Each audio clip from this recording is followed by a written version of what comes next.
రారాజుల నుండి కొల్లగొట్టి తెచ్చిన వజ్రాది వైడూర్యాలు, వెండి బంగారు ధనధాన్యాలు అన్నీ మన పాదాలలో రాతి గుహలో భద్రంగా దాచిపెట్టావు కదా.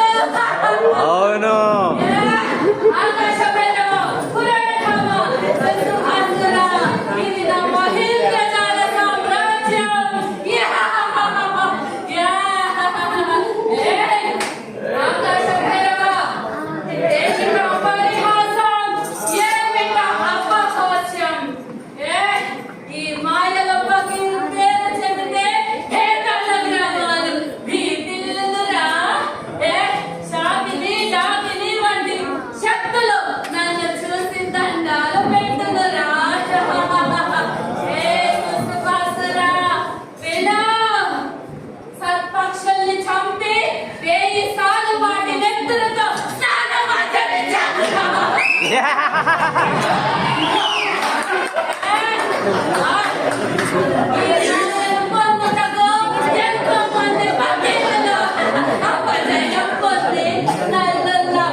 నేను మృత్యుంజయుడను కానీ సర్వలోకాధిపతిని కానా?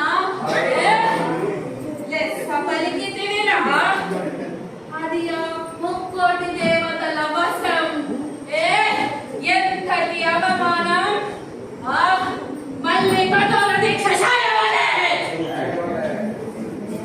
సర్వలోకములకి అధిపతిని కావలే, దేవి అనుగ్రహం పొందవలే. అప్పుడు ఆ ముక్కోటి దేవతలు స్వర్గం నుండి దిగి వచ్చి 10 మైళ్ళ దూరం నుంచి నాకు సలామ సాయవలెనురా. అప్పుడు ధర్మరావాలతో హిమాలయ పర్వతాలు బద్దలైపోవలే. వెంటనే దేవి పూజకు సిద్ధం సాయవలే, అనుగ్రహం పొందవలే.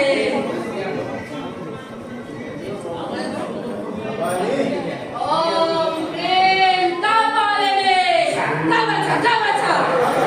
ఓం హ్రీం క్షత్రపాలినే కవచ. ఓం హ్రీం పద్మవల్లే కవచ కవచ.